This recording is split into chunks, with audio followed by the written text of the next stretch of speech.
Are you struggling with feeling disillusioned with your job, where you don't have the same energy and passion and drive that you used to? Are you struggling to concentrate or feel connected with those around you in the work that you do? I'm Caroline Poland, the founder and CEO of Poland and Associates Consulting. And over this series, we're going to talk about burnout and ways forward within the workplace that you can protect against burnout and what to do if you find yourself within burnout. And burnout is really just a sign that something needs to change, that a shift needs to happen. Now, in prior videos, I talked a little bit about compassion fatigue and secondary traumatic stress, and burnout tucks in nicely with those concepts. So I will link my first compassion fatigue video right above. And if you haven't watched that, feel free to go and watch that video first and then come back here, because I really set the stage for understanding the framework for burnout as well.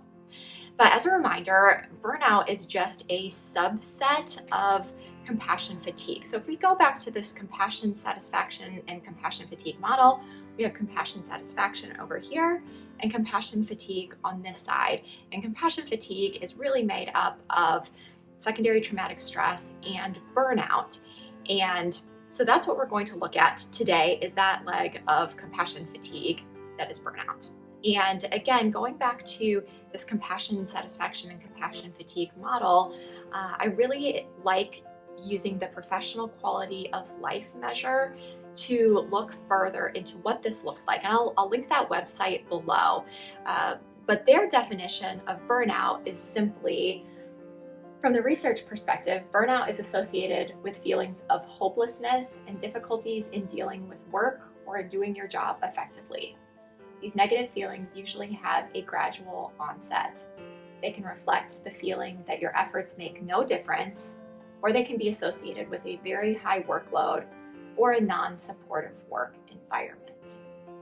So one thing that I want to highlight from this is that this is generally a very gradual onset. And so it's really easy to miss at first, which is why I like using something like the professional quality of life scale, just to kind of measure and have good awareness of where we're at and where we might be starting to go down that road towards burnout, just so that we can catch ourselves earlier. So burnout can look like a number of different things and can lead to a number of different outcomes. Now, each of these symptoms of burnout could also be from a variety of other things. So you really want to be curious about what's going on and work with a professional if needed to sort that out and figure out what's really going on. But here are several different symptoms of burnout.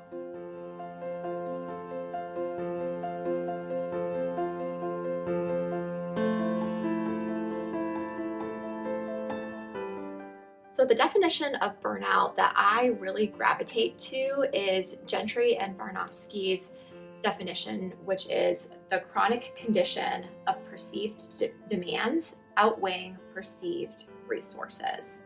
So again, we have this really nice balance between workplace demands and workplace resources. And these need to come into alignment for us to be healthy within the workplace. And if you are an employer or a boss or a manager, as you're working to set up healthy workplace culture, you really want to be checking in with the demands versus resources, just to make sure that overall work culture and environment is healthy. But really, burnout comes down to workplace conditions and the workplace environment. And are those things healthy? Are we getting the support that we need? Are we given the resources that we need in order to meet the demands that our job requires of us? And obviously, sometimes, especially in crisis situations, that doesn't happen.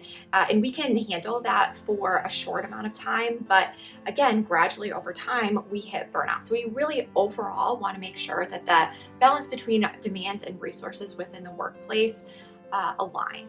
Now, the great thing about understanding this definition of burnout and how much that has to do with workplace environment and culture is that we can understand that burnout is not a failing on our part. It's not a shortcoming on your part as a person or as an employee. And I think that's really important to understand, because I think depending on how people view burnout and how it's being talked about, there can be a lot of shame associated with reaching a place of burnout. Like we should have done something better, we should have, fill in the blank. And there's a lot of stories that we tell ourselves or we tell people around us about burnout. So I really want to highlight here that burnout is not a failing on your part, but it is a sign that something needs to shift and change in order to keep you healthy or bring you back to a healthy place.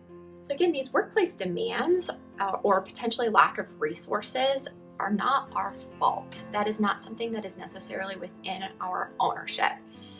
But we really want to clarify what is in our ownership, because once we realize that we are going down this road towards burnout, it's our responsibility to do something so that something changes. And if we don't change something, either about the environment that we're in, those demands that we find ourselves having to deal with, or our resources, whether external or internal, then we're going to land in burnout. And so while a lot in the workplace is not within our control or our responsibility, it is within our area of ownership and responsibility to recognize these things and do something to change that so that we can avoid reaching burnout. I think it's also important to note that as workplace cultures change and as they become healthier and less toxic, as systemic issues are addressed in the workplace, we actually find that burnout rates fall.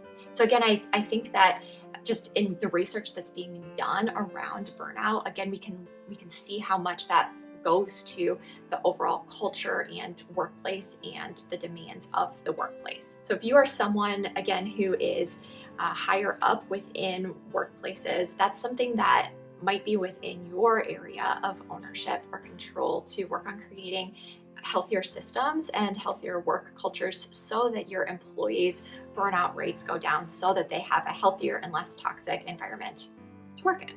So what does this look like in practice? Let's talk a little bit about understanding this balance between demand and resources and what we as employees can do with that to help to create this protective buffer against burnout, or when we find ourselves in this road, how do we even address that and what do we do when we're burning out?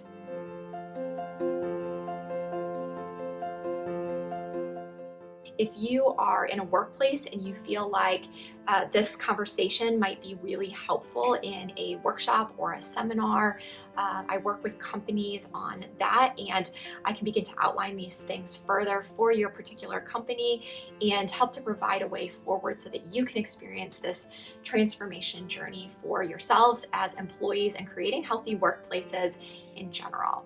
So if you're interested in that, you can head to my website, Pullen & Associates Consulting, and there is a form that you can fill out so that we can begin working together and connecting and have a phone call to talk about ways forward. You can find me on Facebook and Instagram at Pullen & Associates, and my website, pullenandassociates.com, and make sure that you subscribe to this channel so that you won't miss out on future videos.